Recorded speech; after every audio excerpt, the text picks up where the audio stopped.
Under the heading of Better Late Than Never, we are live.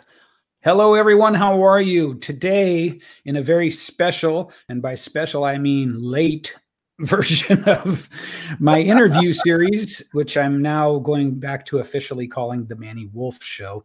I have with me today THERESA WINN, LODE, who was gracious enough to reschedule no less than 2 times in one day because I overbooked my schedule. Give me just 1 second, THERESA and audience. I have to do this this sharing business. So I'm going to share that there. I'm going to start a watch party. Woohoo! And we're going to share it to a group as well. Just any random group. That'll be fine. No, just kidding. In my group. All right. Here we are. We are live. We are here. Better late than never. And I think you guys are going to enjoy this. THERESA is going to be talking about bringing peace and tranquility to your life, which in these times is very helpful. Absolutely. Through decluttering or uncluttering, or why don't you say it in your words? I call it uncluttering. So yeah, I'll just tell you straight up, I've been a professional organizer for many years.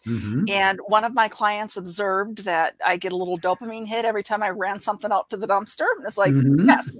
So I decided I'm not so much of an organizer anymore. I'm a life coach. Okay. And I love helping people get rid of clutter. Yeah. And yeah, so would you like me to start back with my story on where this little journey began? I am actually more curious to know what the connection is between clutter and chaos or peace of mind, depending on. Oh, yeah. Know what I mean? Yeah. Talk to me about that. Okay, I will. So I am going to preface it with, I've been an organizer and people have a lot of stuff. Now, they've already done research that there is a connection between cortisol, the stress hormone, and a lot of stuff. I don't know anybody who enjoys walking into a cluttered room. You know, they might say, oh, I know where everything's at, but there's a stress level with that. Well, as I was doing organizing, and I kept seeing that this is deeper than the stuff that's in the closet. And I did my training as a life coach. I've been through a couple of different life coaching programs, and I began to see that these things, it was so much deeper than the bursting closet or the tchotchke collection that is just out of control. Right. And also paralleled with that was my own journey with a fibromyalgia diagnosis. And I was in my early 40s. I had had years of chronic pain. It culminated with this fibromyalgia diagnosis. Then I got a book that changed my life, Healing Back Pain by Dr. John E. Sarno. And he talked about the mind-body connection with, and as I dug into this book, well, actually the first time I read it, Manny, I threw it across the living room because I was so outraged that this guy was saying, you're telling me this is in my head? Yeah. I am a car accident survivor. I have physical trauma. And, but anyway. That's so funny. Let me just share this. My sister read the same book. She read it after a car accident. And she had basically the same reaction the first time. Isn't that crazy? Oh, well, it's deeply offensive because our ego is just deeply offensive. It's deeply offensive to the ego. Yeah. Because we're trained by this medical, industrial medical monster. Oh, did I say that? You know, that everything's got to be pathologized.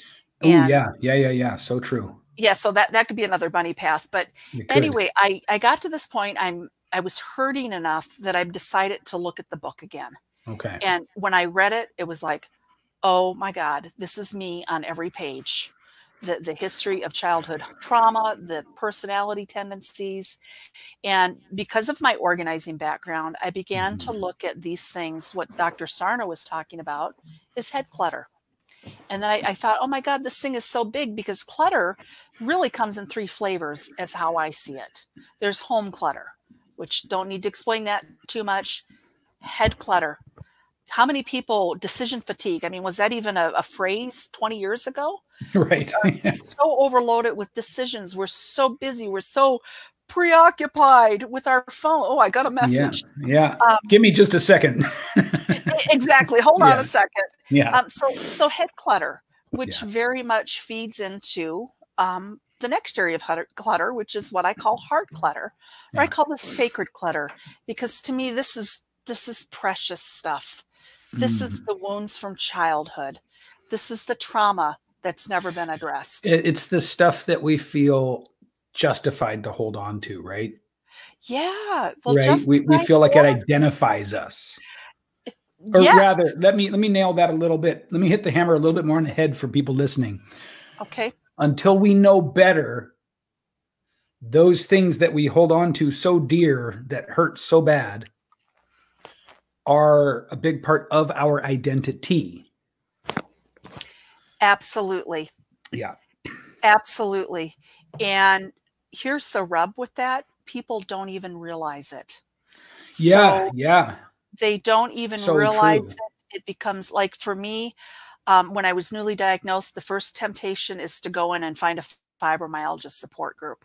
Sure. Oh my Lord, please don't do that, because you're just going to find other people, and that becomes the identity. And the brave part is where you look at that and you go, okay, I'm going to explore these deeper, the heart clutter, the sacred clutter, the trauma that is so filled with shame, especially for women that have survived sexual assault or other traumatic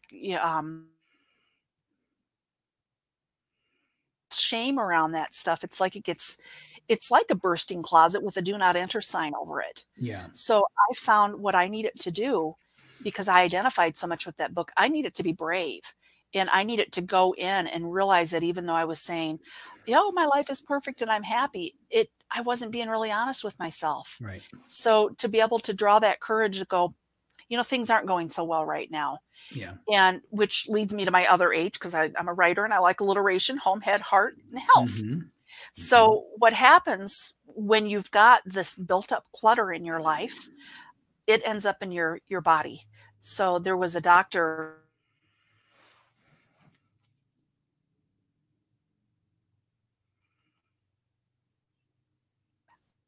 that a doctor shared, and this was like in the 1800s. I'm sorry, I should have had this already, because it's one of my favorite quotes. Basically, it is where there's no vent for the body, where there's no vent for tears, the body will find a way to cry. Yeah. I just kind of mangled that quote. That's still pretty good. I think we can take the essence of that. And it is absolutely true. People are willing to accept that when we get embarrassed, we're going to blush. If you get nervous, you might get butterflies in your stomach. But the disconnect comes where they don't see where you've got the subconscious noise going on, where you're unhappy with your life. Yeah. That's going to create health problems eventually. And if you don't pay attention to it, to me, it's a wake-up call from your body. If you're prone to getting headaches, your body is going to keep amping up those signals. Like for me, it started up with tendinitis here, tendinosis there, a pain there, until it finally culminated to fibromyalgia. And the volume got loud enough that I realized I need to address this, and I need to get real with these other sources of clutter.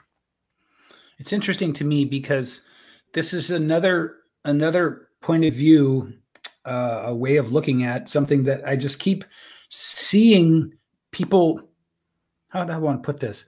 People realizing over and over again, which is that on some level, everything about our realities is sort of talking to us about our reality. Yeah.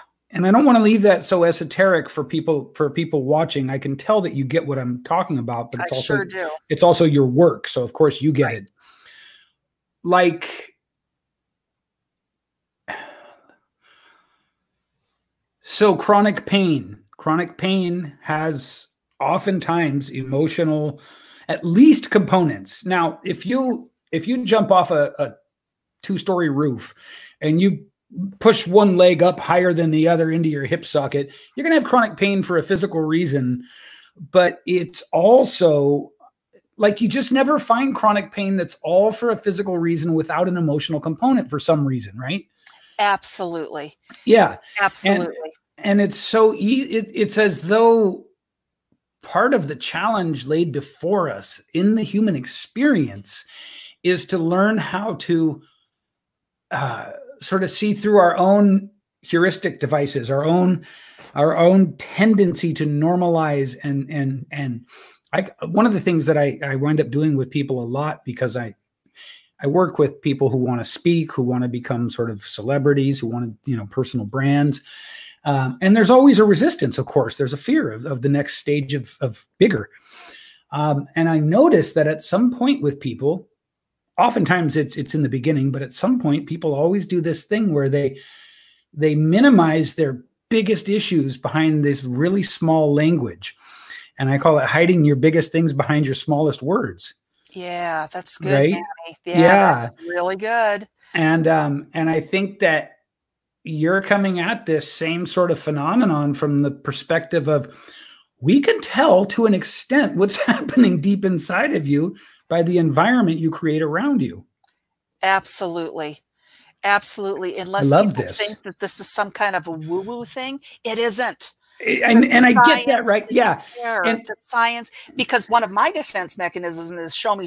I should have been born in Missouri. Show me. Yeah.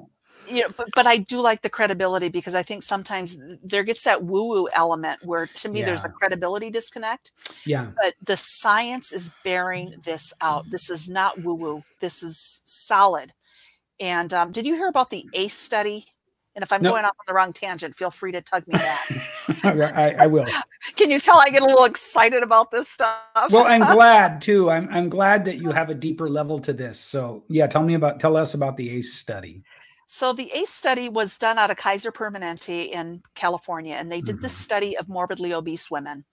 And they all lost a bunch of weight, and then they gained it back. And some of the researchers got curious, like, well, what's going on with this? When they dug deeper, they found that the commonality with these women, there were 10 risk factors that were assigned. And there were things like, there was an incarcerated loved one. There was food scarcity in the home. There was sexual abuse. There were these 10 criteria, and they determined it's called adverse childhood experience. Oh, right. Yeah. You can go to the ACEs Too High website. But what they found out is the higher the score, the greater the risk for health-related issues, like morbid obesity, but also heart disease and cancer. So, and then the other things, the chronic illnesses like fibromyalgia, you know, the things, if it's got syndrome in the name, and it's non-fatal, it's probably rooted in some kind of trauma, life pressure. Those were the 3 factors that Dr. Sarno identified: was a history of trauma, life stressors, and then perfectionist tendencies. So anyway, back to these women. We've got more people learning about it. There's a wonderful TED Talk by a pediatrician named Dr. Nadine. If you Google Dr. Nadine, you'll find it, on the importance of physicians pulling the camera back and focusing on the whole person, not just either presenting with whatever the symptom is. It's like, what's going on in your life? And they're finding, when you take this wholehearted approach, it's kind of like what I do with organizing. You get to the root of it, and then you're not constantly having to clean out the closet. So it's just, figuratively, right? And literally, and that's what I love about the clutter angle on this, because people get it. You know, I can talk about their closet and the stuff that's not needed in there. Well, let's talk about what's in your heart. What's not needed in there anymore? What's holding you back? So, So I just feel sort of compelled to say this.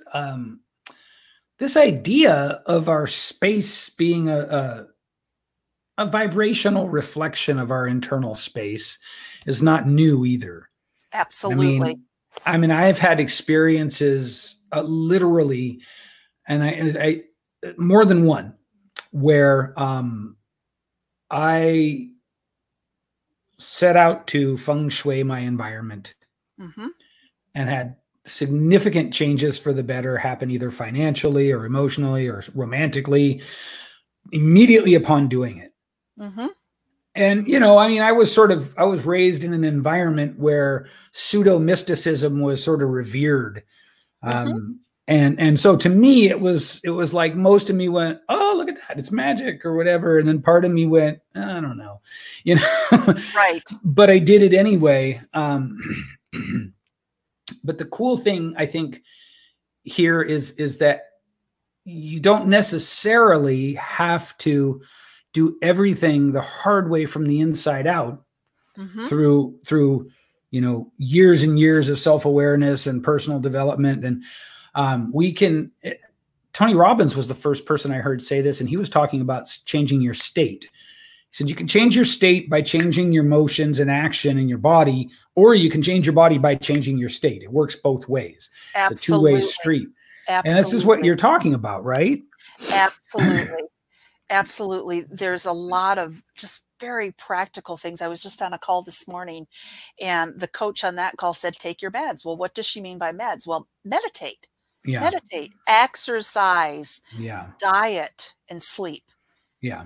Very, very practical things. Simple, practical things. Simple things. And, you know, and the other thing that I'll tell clients, like when I was organizing, you know, you don't have to have big wins. Start out with a junk drawer. So start out with one little area in your life. Look at your relationships. Is there some little pivot that you need to do? Is there something that you need to do with your schedule? Is there some little action that you can take? And it's all good. It all works toward the wholehearted life that we want. So feeling like we've gotten a pretty good handle on a couple of important ideas here. One is that the chaos in our environments doesn't just happen to us, even though it feels like it's happening to us. Yes. We need to be very aware of literally the stories we tell ourselves about it. Oh, yeah, that's huge. Right? Because those are often just rationalization and denial mechanisms. Right. Yep. So now, and this is really cool for me. Let's talk a little bit about, I guess, like, so you said you can start with little wins like the junk drawer. I guess I want to know your philosophy when it comes to the actual work of decluttering. You know, and I guess it's inevitable that you're going to be compared to Marie Kondo here. I am like the antithesis of Marie Kondo. Fascinating. I can't wait to hear. And I love throwing out stuff. And you know, and I think we're Americans. We don't have time to hold every little thing and go, does this spark joy in my, I mean, don't get me wrong. I love her approach and I love the mindfulness. Yeah. But I'm like, let's get it done, baby. Let's get that dumpster. I absolutely believe, Manny, that, and this is really cool. When I was organizing, I said, you know, really what I'm doing is spiritual work. It's not about the physical work. It's about holding space for somebody and saying, okay, so let's talk about what's going on. What's the story behind this? And then, like you just mentioned, these stories that we get in our head where we just get locked in this echo chamber. It's not serving us well, but we don't know how to get out. So to have somebody on the outside say, tell me about that. And let's look at it. And let's ask some questions and explore and get curious. So before we go into your sort of practical boots on the ground philosophy, I feel like you sparked something when you said echo chamber. First, I wanted to say it's interesting how social media not personifies, but exaggerates the whole echo chamber thing. Amplifies.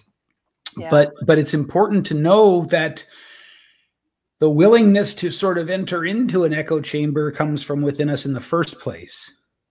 Yes, it does. Right? I think that that's really interesting. And I've been thinking about that a lot with this pandemic and the way people are, you know, mostly falling neatly into camps about it. And the camps follow a predictable bell curve and all this other stuff. Like sociologists and human behavior theorists must just be giddy watching this all unfold. Not because they wish us harm, but because people, God, you guys, we're so effing predictable. Yes, we are. We think we're so fiercely original and unique, and we're just so predictable. Absolutely. So you've talked to me a little bit about what's in my heart. You recognize that my clutter and maybe even to the extent of hoarding is a reflection of something happening with me. How do we get down to it now? How do we get down to it now? That is such a great question. First of all, with great kindness and compassion. Nice. Okay. That has got to be the rallying cry anytime. I don't look at hoarders as defective.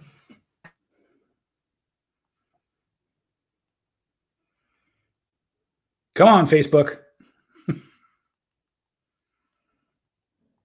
Line. Let's see. Are we back? We're back. I lost you right at defective. Okay. Okay. So that's when I'm working with a client now as a life coach. Yeah. They're not defective. Right. They're not broken. There's Right. nothing wrong with them. They've had things happen to them. Yeah. And they're in pain and they're out of balance. Yeah. So my first thing is nothing judgment free, nothing but grace and kindness for them. So here's the thing, Manny, when somebody says, hey, can you help me? I look at this as a great act of bravery. Yeah. Anytime somebody raises their hand and says, I'm buried, I'm unhappy, my husband's going to divorce me if I don't get my crap together. And yes, that does happen. Sure. So that's the first thing. The next thing that I do, now are we talking about the heart clutter? Or are we talking about getting into the physical stuff? The physical stuff. The physical stuff. Yeah. So lots of conversation. And you know what? There are no shortcuts through it. Was it Winston Churchill who said when you're going through hell, keep on going? Yeah. And when you are dealing with a big mess like that, you know what? It doesn't happen overnight. Now, maybe they inherited a storage unit from great aunt Matilda. Sure. That's usually not the case. And there's not the story involved versus somebody who has piled up all this clutter. So, and really from an organizing standpoint, in that sort of a situation, it's really helpful for somebody to be in therapist because, as you know, I'm a life coach. I am not a therapist. Yeah. I focus on what's strong, not what's wrong. Okay. And there's usually some pathology involved when somebody is hoarding and they're so out of balance. Yeah. So a team approach is very important. I do lots of questions, a lot of listening. And we just take things one thing at a time. So there is a little bit of that Marie Kondo in there where you do have to touch the stuff because there's no quick fixes for this. I wish there were. I wish we could just say, bag up the dumpster and just shovel it all in there. Right. Most people, that's a little too much for them. So depending on what pace they want to go, that's my job. Okay, nice. I imagine that to come into an intensely cluttered, bordering on hoarder type environment and just giving directives about starting, get rid of this, get rid of that, would probably have the reaction that sort of stereotypical reaction of the autistic kid, and you turn the TV off without warning him and he just freaks out, meltdown. You got it. You got it. So what's happening there? Let's use some version of an extreme hoarding situation. Okay. What's happening that moves the person toward, and it's got to happen incrementally, toward, building up this narrative in their head where this is somehow okay. It's okay to live in this kind of, sort of almost a caricature of filth, right? Yeah. Yeah. So tell us about that a little bit. Well, and I'll have to preface, I haven't done a whole lot of hoarding work because to me, that's out of my skill set, but I've been in homes like you described, where there's rodent damage and there's piles of dirt and clutter. Yeah. And to me, so I recommended therapy. That's my number one thing to address that. Yeah. The other thing is this poor woman, and she's like a textbook case of a lot of pain that's been unresolved. Yeah. And what they do is they end up taking comfort in these items. And it's like they build a fortress around themselves. Right. And it's a comfort to them. And it isn't until they reach a pivotal moment, like in this one case, this woman was at risk of having her kids taken away from her, or the husband or the wife is going to leave if they don't. So there is usually some sort of an event that will cause, somebody having a health crisis and going, oh my God, I need to lose 100 pounds. It's the wake up call. So there's usually a wake up call. And one thing that I also learned is if you're calling me about going over to help your Aunt Sally, no, Aunt Sally needs to call me. Yes. Yeah. I think probably everyone who does right? I mean, you know, this is a coach, yeah. right? Yeah. Anyone who's done And they any, find out you're a coach. Oh, you need it. yeah. Oh, go on. I think anyone who's done any kind of coaching for any amount of time has probably had that, can I pay for a few sessions for so-and-so? And it's such a beautiful thought, and it's so misplaced. It doesn't work. It completely misses the truth. Yeah. Absolutely. Unless that person is initiating it. Yeah. It's so true. It's that which we get too easily, we esteem too lightly. This is true. This is true. They've got to have, well, that's one of the things. So I, to a little back to my story a little bit. Yeah. When I was doing the organizing, I started doing workshops out of this because I realized that my biggest challenge is helping people to see that they're the best organizer that they will ever see. Okay. They are the best one. They know what's operating. So I started doing workshops on this. It's a 4-week workshop that approaches, I mean, very boots on the ground, dealing with heart clutter or home head, heart, and health. Mm-hmm. And because now, you know, when you're working one-on-one with people, you can't scale that at all. And I wanted to scale it. Mm-hmm. So I'm really enjoying doing that now, and I'm getting great success because I figure if I can help these people to see that they can do it on their own, it's the difference of giving them a fish versus teaching them to fish. Very much so. Yeah. Jackie Gold asks, is a lot of it about control for these people? Sometimes it is. Absolutely. Absolutely. And, you know, and here's the other thing too, is to remember, scared people or angry people, or, you know, how often is it's fear driving it? It's fear that drives the control thing. Fear that how about this? Not fear that they're going to have enough, but fear that they are enough. And that classic shame thing that gets rolling around in our head. So, and so I really was fascinated by what you said about how there's like a comfort piece to each little thing that they sort of stack on the pile. Is this a situation of needing a proxy for something missing that another human is supposed to co-create with you? Absolutely. Okay. Wow. What's really interesting, Manny, I wish I could remember the paper that I read about the 2 different types of nostalgia.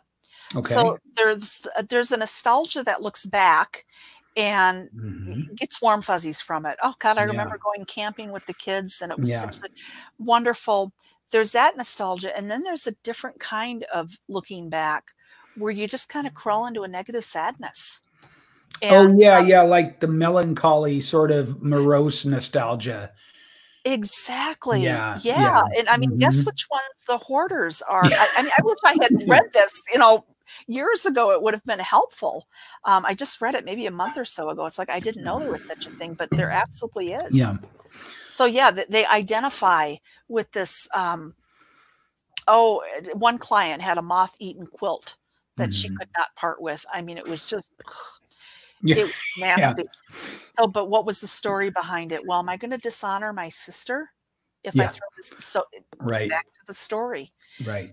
You know, so I would sit down with him and say, well, let's talk about this quilt. So what do you think your sister's intentions were? And is there another way that we can commemorate your loved one? And then one of my favorite things, a C.S. Lewis quote, is having been is a form of being.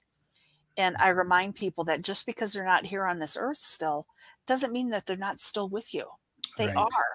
Right. And by taking that inside out approach, it helps for people to let go of this other stuff. I can totally see that. And I think it's, in a way, it's funny is not the right word, but it's warm and enjoyable to me, the image of people thinking they're hiring you to help them clean their house.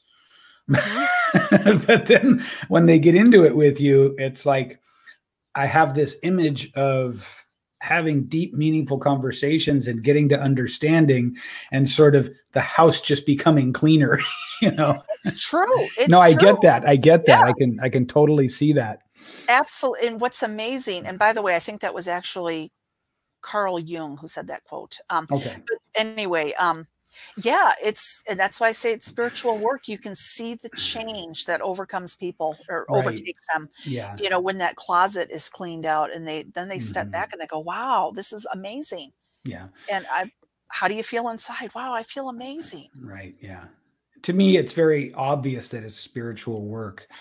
To oversimplify it, you just never see a person who's sort of self-empowered and balanced and, proactive and in charge of their own thoughts, who then also lives in chaos. That's absolutely true. Yeah. It That's just doesn't, absolutely true. and there's a reason for that. Well, there is, and it's got to first start with that curiosity. Yeah. So why am I living this way? What, Yeah.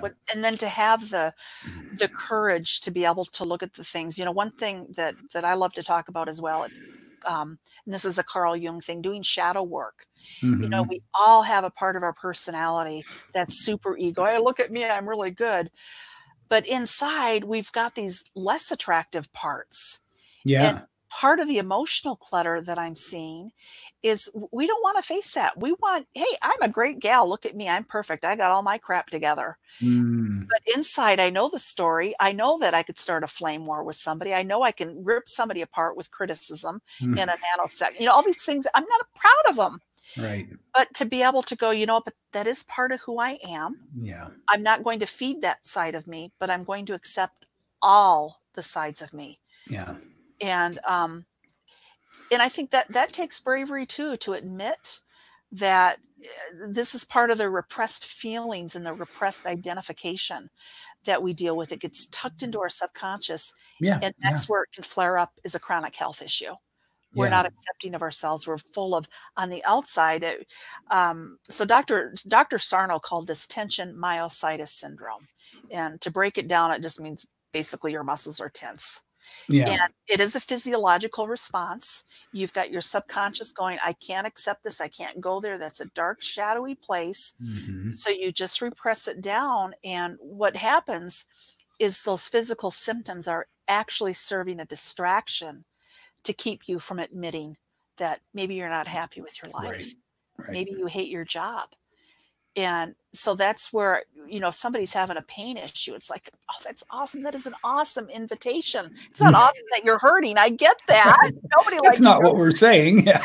It's not what we're saying, but it's an invitation. Yeah. To go, what's going on a deeper level here? Are there other levels of clutter in my life that's driving this carpal tunnel or plantar fasciitis or whatever else it might be? Yeah. And if you're hearing this and you're feeling offended, it's probably a good indication that you're a little bit, you need to check your own stories. Amen, brother. Amen. I always say the quicker the what? Yeah. Yeah. Right. The more reason of you might need to do a little work there. Well, and I use that as myself too. When I get my panties in a wad or something, or I get instantly offended, it's like, ooh, where did that come from? Why was I just triggered that way? Why do I want to throat punch you right now? We saw quite a bit of that the other day together, didn't we? That was a case study, and that was wow, hilarious. Yeah, it was hilarious. And it's interesting. This is off down the rabbit trail just a little bit, but it's interesting because I don't often wind up in the crosshairs of people like that. And it's not that I'm afraid to state my opinions. Yeah. It's just there was something extremely triggering about that simple question I asked, Yeah. What I found was it takes a lot of resolve to stand in the crosshair, even when they're clearly off base, And so I guess that could tie into our conversation here, insofar as I could support people in, it is easy to go hide and not as easy to stand in face to face with whatever the discomfort is. Absolutely. So I didn't intend this to go here, but let me give those of you listening who can relate to what Theresa is saying, let me give you permission for the past, not for the present, but for the past, that maybe, you know, maybe your environment is reflecting something you're not ready to look at. And I didn't plan on being able to say this either, but I want to strongly recommend that you reach out to Theresa. We don't know each other, by the way, before this call. We're just sort of Facebook acquaintances. This is not, I'm not a shill in the audience for her. You know what I mean? And I didn't know that she was going to have such a holistic approach that made so much sense to me. But you do. Well, thank you. Well, I don't give out gratuitous, fluffy compliments. You earned it. You earned it by being able to really hang here with me. So thank you, actually. And if anybody is really connecting with this, I haven't asked her if this is okay, but I'm just going to say, reach out to her. You have a tremendously soft heart. Oh, thank you. You're very, very welcome. That I can feel immediately. And I was thrilled to learn, to discover little by little through this conversation that your approach is not about getting out the broom in the dustpan as much as it's about really helping people to sort of understand what's going on inside of them. That's just really, really amazing. So I want to thank you so much, A, for being flexible today. Oh, my pleasure. Absolutely my pleasure. Yeah. And B, for what turned out to be just a wonderful conversation. I have enjoyed it very much, Manny. You are a joy on Facebook, and it's great to meet you kind of IRL, but yeah, pseudo. Right. Well, likewise. So thank you very much. Guys, please share this out. I just feel like this one is an unexpectedly potent message. So please, if you've enjoyed this, share this. That's simple. And you know, and if I can just put in one little plug, not for me. You bet. But to look at this COVID thing in the quarantine, this is an opportunity not to knock it out of the park with your goals and blah, blah, blah, blah. Because for a lot of people, that's their go-to distraction. So I really want to, you know, my rallying cry is live simply, love deeply. And a lot of the activity that we do is a hindrance to that. So I encourage your audience, take this time as COVID is the time to do some inner work and to think about, well, what can I unclutter from my schedule, not just from my home, but from my schedule, from my heart. To use this downtime is an invitation from the universe to say, wow, it's time to reset some things. It is. And just as a little sort of an add-on, usually invitations from the universe are a bit uncomfortable. Oh, they suck. They just say that.